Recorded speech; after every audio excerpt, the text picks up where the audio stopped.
طاهر خان صاحب کراته د خپل شخصي ژوند باره کې ووایاست. طاهر خان صاحب نوم مو چا انتخاب کړی او په کور کې په چا ډېر ګران یاست؟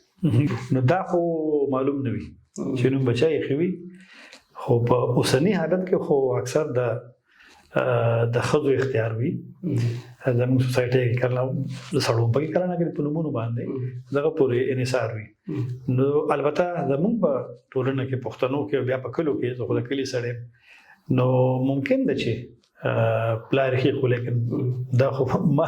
نه تاسو کړه نه ته معلوم دي. او کور کې په چا ډېر ګران یې؟ کور کې کم کور کې په خپل کور کې کنه په میدان په خپل کور کې ګوره دا لونی چې وی کنه دا عاصم نکړه الله رحمت وایي کې خو بس هغه اکثر پلاران او ورونه ابو خويندو باندې او یا بچانو باندې هغه ګران وي. ډېر اعلی. په ماشومتوب کې مو مورجانې د تکوم نوم اخیسته؟ دا ځنې شیان خو داسې دي چې دا خو لکه هغه ایرم د انسان نه دی که نه. نو خو بس په کلو کې خو ګوره دا خان خو موږ سره په اسلام آباد کې ولګېده که نه. خان خو زموږ پیسې لګوي چا سره مالداري پیسې ورسره نو هغه شی خو نشته. موږ نوکران یو په اسلام آباد کې یوه او دلته خان ولګېده. نوم سره خو خان نو مطاهر زما نوم دی او نو لکه دلته مطلب اصل نوم محمد طاهر دی. او چې پنجاب ته موږ کله راشو یا د خیبر پښتونخوا څخه دی خو راشو نو بیا سره خان هم ولګي. ډېر ښه. کوم ډول کالي یا جامې ډېرې اغوندئ، افغاني که پتلون؟ ګوره په اسلام آباد کې دا یو مشکل دی چې کله ته شلوار کمیس یا پرتو کمیس چې نو اکثر خلک ستا دومره اهمیت نه وي، ارزښت نه وي ستا په سوسایټۍ کې په دفترو کې چې کله چې ته مرکه کې خاص کر بیا د دفترو کې خارجه وزارت ته ځي ځکه دلته 99% د څو غاڼه سره د پښتنو چې هغې پتلون اچوي. نو زه خپله شلوار کمیس اچوم لکه پرتو کمیس اچوم لکه څنګه چې اوس مې اچولې دي او هر ځای ته پکې ځم، سفارتخانو ته پکې ځم، کله نه کله پکې پتلون وواچوم. خو پتلون خو چرم سم نه راځي چې وایي چې هغه خو زه شلوار کمیس خپله اچوم. ډېر ښه. ښه، تحصیلات مو څومره دي او خپله کاري تجربه مو څومره ده؟ یعنې کوم وخت د ژورنالیزم ډګر ته راغلي؟ ما ماستر شپاړسم چې په عام اصطلاح کې جرنالیزم صحافت کې مې د شپاړسم جماعت هغه ډیګري چې ما سره ده هغه ده او زه اسلام آباد ته راغلم په 1990 کال کې او بس همدلته یم او مختلفو ادارو سره مطلب چې کله راغلو هغه وخت پورې بس کار کړی دی. حکومتي کار مې بالکل نه دی کړی او عام رسنیو سره کار کوم اوس هم کوم لکه 1990 کې دلته راغلم اسلام آباد. په لومړي سر کې مو له کومې رسنۍ سره کار پیل کړ؟ څه احساس مو کاوه د مایک خپرونې یا ریډیو سره؟ نه هغه وخت کې چې کله زه راغلم اسلام آباد ته نو صرف دولتي ټلویزیون و او دا میډیا دومره زیاته نه وه. نو هغه وخت کې خو ما پی پی آی په نام باندې یو خبري ایجانس دی، هغه آزاد خبري ایجانس و پی پی آی هغې مې شروع کړو. اول بغیر د پیسو، بیا 3 میاشتې پس 1000 روپۍ راته شروع کړې، هغه بیا 2 کاله په 100 روپۍ مې کار کړی دی او بیا هغې نه پس ریګولر شو. بس بیا مختلف بیا بي بي سي پښتو سره مې کار شروع کړ او 14 کاله هغې سره کار وکړو. نو بس داسې هغه فریلانس یې ورته وایي، لکه یو ځای لیکل هم کوم او اوس هم ریډیو سره هم کار کوم، مشال ریډیو سره اوس کار کوم.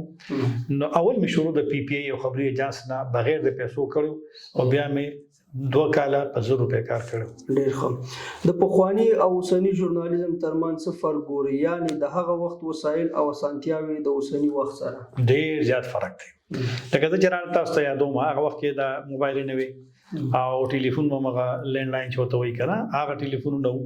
او ټایپ رایټر کمپیوټر هم نه دومره راغلی. ټایپ رایټر زړې ما چې کوم ځای کار کوو د هغې د جرمني سره یو د خبرونو تبادله وه. نو چې کله په جرمني کې په آلمان کې هغه ټایپ رایټر په لاس ټکه ټکه چې به هغه چې به زاړه شو دي ته بیا هغه یو تحفه ورکړه، یو ګفټ ډالۍ به یې ورته ورکړه. موږ په هغه باندې کار کړی دی. هغه وخت کې د خبرونو د لیږلو یو طریقه دا وه چې مشینونه و ټیلی پرنټر غټ غټ مشینونه په هغې باندې به هغې ټایپ کول بیا به یو زړ دغه راوته. لکه اوس هر څه بدل شو، اوس کمپیوټر دی، اوس موبایل دی او انټرنیټ دی او دا شیان دي. نو ډېر زیات اوس هر څه تیر شو، فاسټ ورته وایي که نه، ډېر زیات فرق دی. یو بل د بدقسمتي نه مخکې به خلکو محنت کوم مونږ چې رالو خلکو مهنت کو ما خپل هم کړی دی زه دومره ښه سټوډنټ نه وم طالب علم نه وم لیکن مهنت داسې شی دی کنه که ته کمزورې وي په سبق کې تعلیم کې ته ځان لارې پیدا کړې ټیک دا په سوسایټي کې معاشره کې خلک سفارشونه وي چې د سره وایي هغه ته وایي چې ماته روزګار راکړي لیکن چې تا کې لږ صلاحیت وي او بیا زیات وخت هر څه چې هغې ته ورکړې خپل مسؤلیت او ذمہواري وګڼو زما خیال تا ته بیا څوک لارې نشي بندولی. ډېر ښه.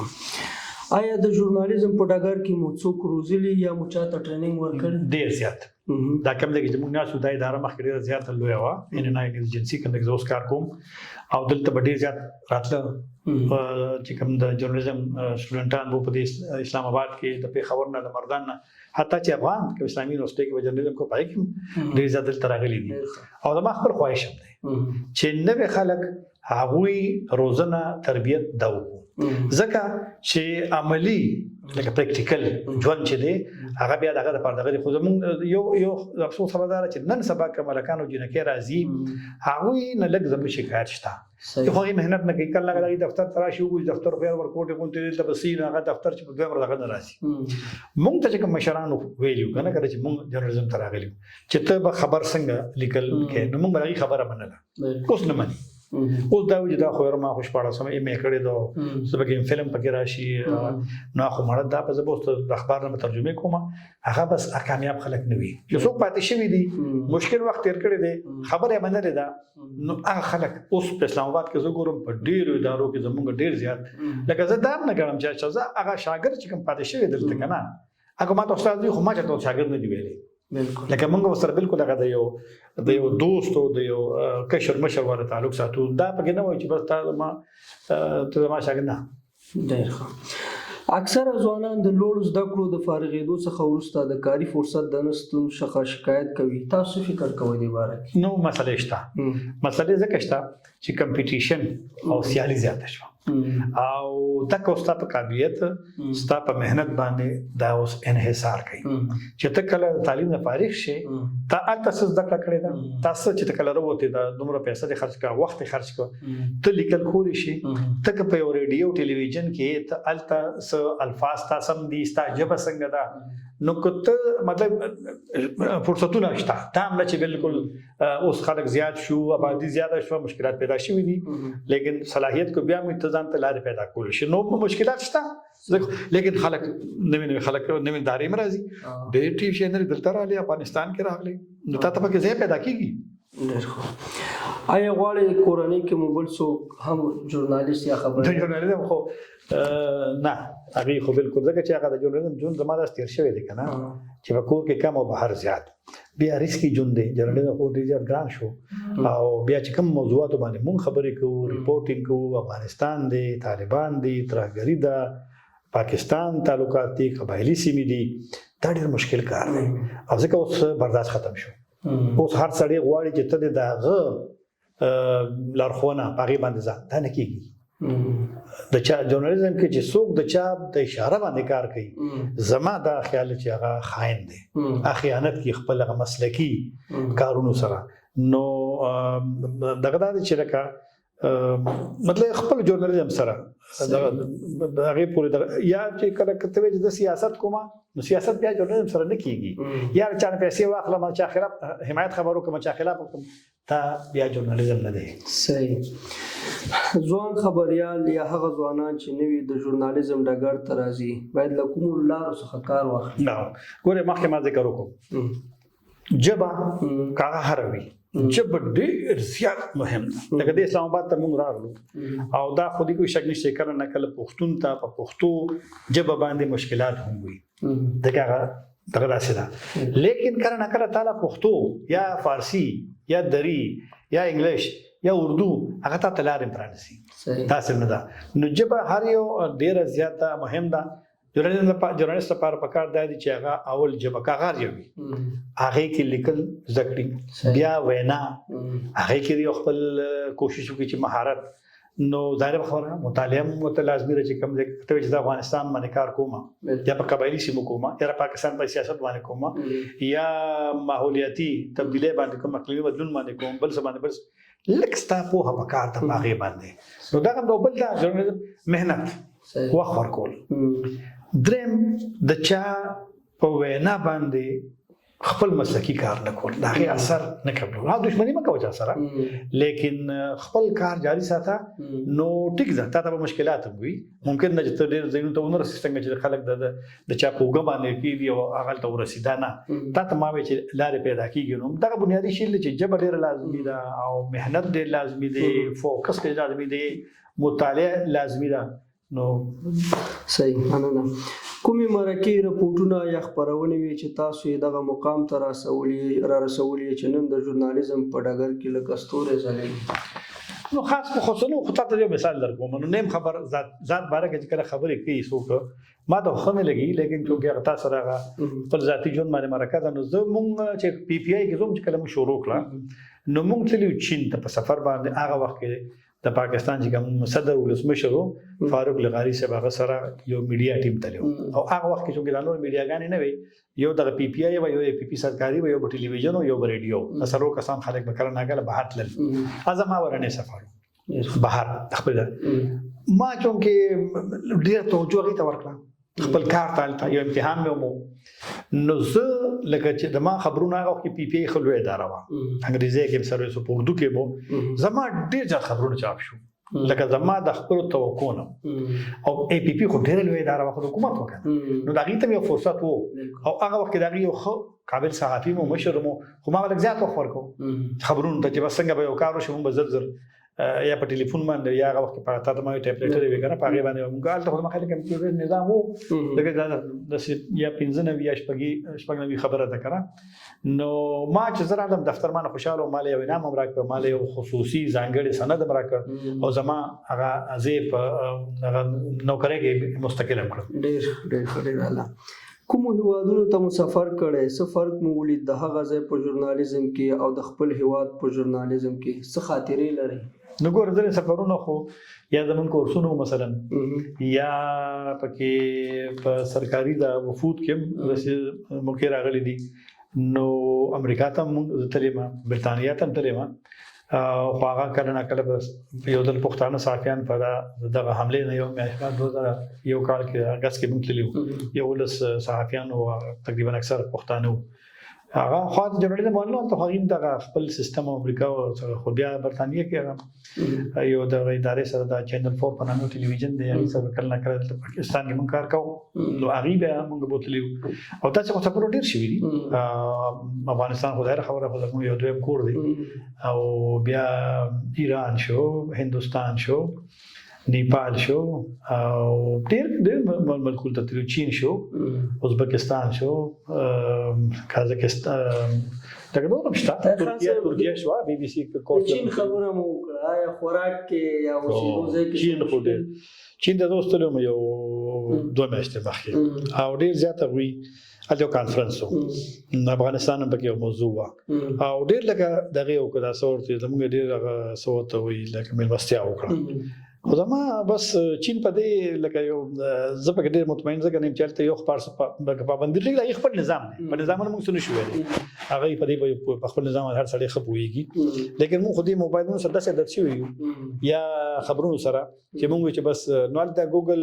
جیمیل او ټویټر، انستګرام، فیسبوک هر شي الته کار نه کوي نو با الته په دغه خبران چینیان خلک دي ډېر احترام خلکو ته لري او لیکن مشکل مونږ ته بیا په خبرونو کې زمونږ غټول زمونږ جوړ دي خبرونو سره تلل شوی دی. طاهر خان صاحب رسنۍ او څومره سرمایدار یا مالدار نو بس مهنت چې وی کنه بیا لارې پیدا کیږي. لکه زه خو اول ته ما کیسه وکړه د شورونه چې اول بغیر پیسو کار بیا په 1000 روپیا باندې 2 کال کار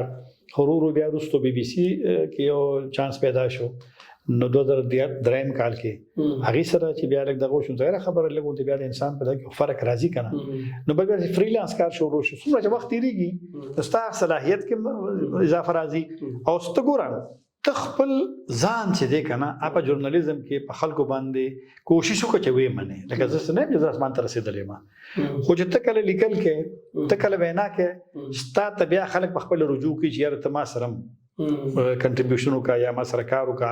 یا مال مضمون ولیکا یا مال دا وکا یا مال هغه وکا ما سره خبرونو کې کنټریبیوشن کوا نو تاسو به لارې پیدا کیږي نو مونږ ته الله تعالی مهربان دی. ډېر ښه. دا بل پښتنو په دری کې ده وقتی که شما